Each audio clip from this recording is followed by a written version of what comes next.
Welcome back, everybody. Today's deep dive is going to be pretty interesting. We're looking at technology and memory and this whole idea of perfectly capturing the past. Oh yeah, this should be fun. Yeah, and you found this marketing material for a camera color calibration device for students called the DCC10. The DCC10, right? Yeah, and it's marketed in Chinese as Suna, or Reno's Directional White Balance Magic Mirror. That is a mouthful. It is. Yeah. It really is. But what caught my eye is how much this marketing leans into this idea of perfect youth memories. Yeah, it's really fascinating how they zero in on that universal feeling, that longing for those school days. I was looking back at the material and it even says, after each of us becomes an adult, there will be a few days when we want to see what we looked like when we were in school, my classmates, teachers, my relatives, friends, and parents. What they all looked like back then, what they wore, and where I went to play, because this is the best time in my past life. Occasionally, I just want to see them again because I suddenly think of them. It's like they get it. Yes. They understand that urge to revisit those faces and places and even those feelings. It's like they're saying, don't just remember it perfectly. Right. Like the text even emphasizes seeing people with the same expressions I saw them. Yeah, yeah. So is this desire for perfect color all about preserving those memories in their purest form? Or is there something more to it? I think it's probably a little bit of both. There's this very human desire to hold on to the past, like almost to freeze time. You know, Mhm. the source text even acknowledges this. It says, this wonderful time, I don't realize it when I'm in it, but it will pass quickly.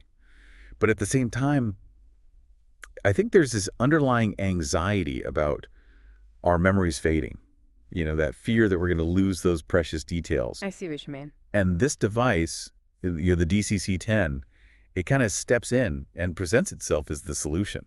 Like it's a way to create what they call a complete and true record of life. A complete and true record of life. Yeah, 50 Okay, but can our memories ever really be complete and true? That's a great question. Like, don't those imperfections, the faded colors, the blurry edges, don't they kind of make our memories more personal, more ours? That really gets to the heart of what memory is. Hmm. It's not just a recording. It's more like a reconstruction.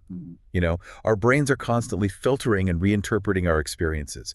So even our most vivid memories are shaped by our emotions, by our biases, and even by time itself. So even if we could capture every little detail perfectly, would that really capture the essence of the experience? That's a really interesting question to consider. I mean, is this pursuit of perfect color more about controlling our memories than actually preserving them? It's like they're saying technology can even do it better than our own brains. They talk about how these visual records can retain more specific details than our vague memories. Right. It's almost like they're positioning technology as this superior form of memory. Like it can augment our own, fallible minds. It's almost a little scary, isn't it? Yeah, a bit. And it's interesting how they present those old photos and videos as beautiful spiritual deposits for the future. Beautiful spiritual deposit. Yeah. It's not just about documenting the past. It's like they're saying it's an investment in our future happiness. Almost like a bank account of memories. Speaking of investments, they even give students financial advice in this marketing material. I know, right? Talk about a curveball. I was really surprised to see that in the same document as a camera color calibration device. It's a strange mix. But hey, maybe they're onto something. Yeah. Connecting, preserving those visual memories with making financial investments. Like they both lead to a happier life later on. Maybe. So let's talk about the device itself. What exactly is a camera color calibration device, and how does this thing work? Well, in the simplest terms, it's a tool that helps your camera capture colors more accurately. Okay. Getting those colors right. Right. The source material calls it a revolutionary optical product that achieves perfect color and realism. Perfect color and realism. Yes, you go. And basically says that the automatic white balance, or AWB, in most student camera phones, just can't quite handle the complexities of real-world lighting. And the DCC10 is supposed to solve that problem. That's the claim. It talks about using this revolutionary optical product that collects and filters light and then resets the camera's live white value to 0. Okay. And supposedly this eliminates the need for post-processing. So you could just get those perfect color and authenticity images straight out of the camera. That live white value being reset, what does that even mean? The explanation in the source material is a bit vague. It is a bit vague, Mm-hmm. but it seems like the filter is designed to really carefully control how light hits the camera's sensor. So it's kind of like this gatekeeper for light. Exactly. Making sure that white objects actually look white in the photos, no matter the lighting conditions. So no more fiddling with settings or editing afterwards. That's the promise. You just snap the picture and bam, perfect colors ready to share. It's interesting how they emphasize that immediacy. Immediately share the most beautiful images with all your relatives and friends for joy. Like they're playing into this need to instantly broadcast those perfect memories. But shouldn't we maybe savor those memories for a bit before we share them with the whole world? That's a good point. Maybe this constant documentation prevents us from fully processing our experiences. It's like we're so busy capturing the perfect moment that we forget to actually experience it. Right, exactly. And, if this technology is so amazing, why are they only focusing on students? Why not target a wider market? Good question. Well, the material seems to be aware that camera phones are pretty much ubiquitous these days. Even elementary school kids have them. That's true. And by targeting a younger audience, they're tapping into that sense of novelty and being on the cutting edge. Plus there's that emotional hook of preserving those youthful memories before they fade.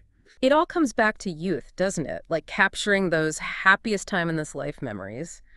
But is youth really always the happiest time? What about all the experiences we gain later on? The wisdom that comes with age? You're absolutely right. It really makes you think about what we truly value when we look back on our lives. Is it just youthful exuberance, or is there a deeper appreciation for the whole journey, with all its ups and downs? Well, on that note, let's take a quick pause. And when we come back, we'll explore some more of those deeper questions about the DCC10's technology, its claims of surpassing human vision, and what it all means for our relationship with memory. As we dig into this DCC10 marketing, it really highlights this tension between preserving memories authentically and, kind of idealizing them. It's like they're saying, don't just remember your youth, remember it in the most vibrant, visually perfect way possible. Right. But does that pursuit of perfection, does it risk sacrificing some of the genuine emotion tied to those memories? It's a great question. And, they even mention in the source text that the DCC10 lets students capture photos that are better, more real, and more beautiful than anything their parents could have captured. Oh, wow. There's this subtle implication that older generations just didn't truly preserve their youth because they lack this perfect color technology. It's funny because when I think about old photos, like a faded Polaroid or a grainy home video, they have this charm to them, this nostalgic quality that a perfectly crisp, color-corrected image just wouldn't have. Yeah, I totally agree. There's this authenticity there, a rawness to those older photos, and it can evoke a much stronger emotional response. Like those imperfections transport us back to that time. Yeah. We can almost feel those emotions more viscerally. Exactly. The source text also mentions that the DCC10 can capture these perfect youth memories at the lowest cost. It's like they're saying it's accessible to all students. But then it makes you wonder, could this emphasis on perfect color lead to some sort of homogenization of memories? Like, could it make our individual experiences feel less unique, less personal? That's a really interesting thought.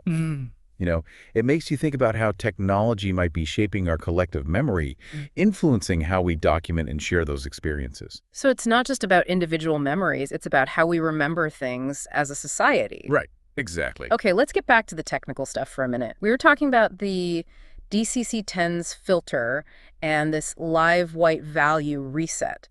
They throw around some pretty complex terms in this material, like directional light extraction and comprehensive light homogenization. Yeah, it sounds very impressive. It does. But I gotta admit, I'm a little lost. Can you break this down for us? What's actually going on here? Let's see if we can simplify it. It sounds like the DCC10's filter is designed to very meticulously control how light reaches the camera's sensor. So it's like a really high-tech bouncer for light, only letting in the good stuff. Yeah, something like that. The goal is to eliminate any color distortion that might be caused by different lighting conditions. So no matter where you are, a dimly lit classroom or a sunny field, the DCC10 is promising those perfectly balanced colors. That's the idea.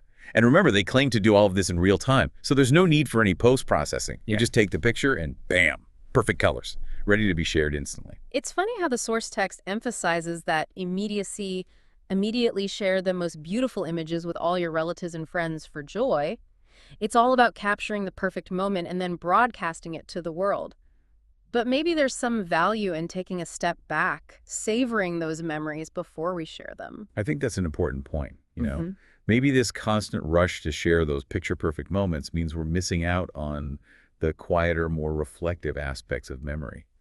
Those moments where we internalize our experiences and connect them to our own personal narratives. It's like we're losing that time for reflection. Exactly. They also make this pretty bold claim that if an image has any color distortion at all, it has no image quality whatsoever. Yeah, that one caught my eye too. They're basically saying color accuracy is the be-all and end-all of a good photograph. But is that really true? Don't things like composition, lighting, and even the emotions captured in the image contribute to its overall quality? Absolutely. Reducing image quality to just color accuracy is way too simplistic. Think about black and white photography. It can be so powerful and evocative, even though it has no color at all. Right. It's about the feeling, the story the image tells. Exactly. Yeah. It's clear that the DCC10's marketing is really pushing this idea that perfect color equals perfect memory. But I think that's a way more complex issue than they're letting on. It's almost like they're trying to define image quality on their own terms, based on what their product can deliver, rather than acknowledging all those other artistic and emotional aspects that we usually associate with photography. I think you're right. I It's like agree. they're saying, this is what quality Then is. it's got to be perfect color. The more we look at this material, the more it seems like the DCC10 isn't just some gadget. It's like a reflection of our own anxieties about memory and time and how we present ourselves to the world. And that's a really insightful observation. And it brings us to what I think is one of the most fascinating aspects of this whole marketing campaign, the comparison they make between their filter and the human eye.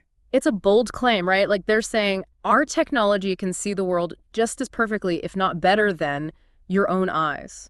Right. It's like they're saying, look, our device can see the world as perfectly as, if not better than, your own eyes. They even say the human eye has the best white balance function. Well, our eyes are pretty amazing when it comes to adjusting to different lighting. But human vision is about so much more than just color accuracy. Right. We're not just cameras. Exactly. Our eyes are constantly interpreting the world, taking in information about depth, movement, even emotion. We don't just see colors. We see stories unfolding. We make connections. We feel emotions. It's a far more nuanced and subjective experience than just registering light waves. And no technology, no matter how advanced, can truly replicate that. I agree. It makes me think about their tagline. If you use it to take pictures, what you see is what you get. They're implying that there's this objective reality that can be perfectly captured. But as we've been talking about, what we see is so deeply intertwined with our own perspectives and emotions and experiences, it's never truly objective. Exactly. Even with perfectly accurate colors, a photograph can never capture the full experience. The smells, the sounds, the emotions, they're all part of our memory. But they just can't be replicated in a two-dimensional image, no matter how advanced the camera is. It's almost like the DCC10 is promising this illusion of perfect capture. Like we can freeze time and relive those moments exactly as they were. But memory is fluid. It's always evolving. No technology can really contain it. And that brings us back to this idea of the DCC10 as a tool that's both empowering and potentially limiting. On one hand, it gives us this incredible way to document our experiences with amazing visual fidelity. But on the other hand, It might be encouraging us to focus on the surface level of those experiences, rather than the deeper emotional currents that run beneath. we've covered a lot of ground here, from the technical specs of the DCC10 to these bigger philosophical questions about memory and perception and the role of technology. It's been a fascinating discussion. But there's one last piece I want to explore. This idea that the DCC10 can actually improve the quality of photos, going beyond just color accuracy. You're talking about that statement where they claim that any color distortion basically means a photo has no image quality at all. Exactly. It's such a bold statement. They're saying color accuracy is the most important thing in a photograph, even more important than composition or lighting or the story the image tells. What are they trying to achieve here? It's like they're trying to redefine what image quality means, putting technical perfection above all else. But in reality, a photo's quality comes from so much more than just how accurately it reproduces colors. Let's take a break here, and when we get back, we'll unpack this idea of image quality and how it relates to our evolving relationship with technology and memory. So we're back, and we've been talking about how the DCC10 claims to improve photo quality. It's not just about accurate colors. They're really saying any color distortion ruins the whole image. It's a pretty extreme stance, right? Like color accuracy is the only thing that matters. Exactly, but doesn't that miss something? Right. Like, what about those photos that capture a real moment? Even if the colors are a bit off or it's a little blurry. Oh, absolutely. Yeah. A photo can be technically flawed, but still incredibly powerful. You Yeah. know, it's about capturing a feeling or telling a story. Exactly. Like, think about those old family photos that everyone loves. They Yeah. might be faded or a bit grainy, but they still have that emotional weight. Right, they transport you back to that time. You can almost feel the emotions of the people in the photo. And it makes you wonder if this obsession with perfect color is actually making our photos less emotionally powerful. It's possible, you know? It's like we're so focused on technical perfection that we forget about the heart of photography. Capturing a feeling, telling a story, making people feel something. So maybe quality isn't just about technical stuff. Right. It's got to be about something more. I think so. You know, the DCC10's marketing is pushing this very specific idea of quality, but there's a whole other side to it. The emotional side, the personal side, the imperfect side. It's like they're saying technology can even be better than our own eyes. They keep comparing the DCC10 to human vision. It's a fascinating comparison, right? But our eyes aren't just cameras. They're connected to our brains and our memories and our emotions. We don't just see colors, we see the world through our own experiences. And that's something technology can't replicate no matter how advanced it gets. This whole deep dive has really got me thinking about how we use technology to document our lives. The DCC10 is playing on this deep desire to preserve memories, but it also makes you question if we're focusing too much on perfection. I think you've hit the nail on the head. It's easy to get caught up in the excitement of new technology, especially when it promises to improve our lives. Yeah. But we have to be mindful of the bigger picture. How is this technology changing the way we see the world? How is it affecting our behavior? Right. So as we wrap up, I think it's important to remember that memories are more than just pixels on a screen. The real power of memory lies within us. It's about the feelings, the connections, the stories we carry with us. And those are things that no technology can ever truly capture. Well said. Thank you so much for joining us on this deep dive into the world of the DCC10. It's been a fascinating journey, and we'd love to hear what you think. If you could perfectly capture any moment from your past, what would it be? And what does that say about what's truly important to you? Thanks for listening, and we'll catch you next time.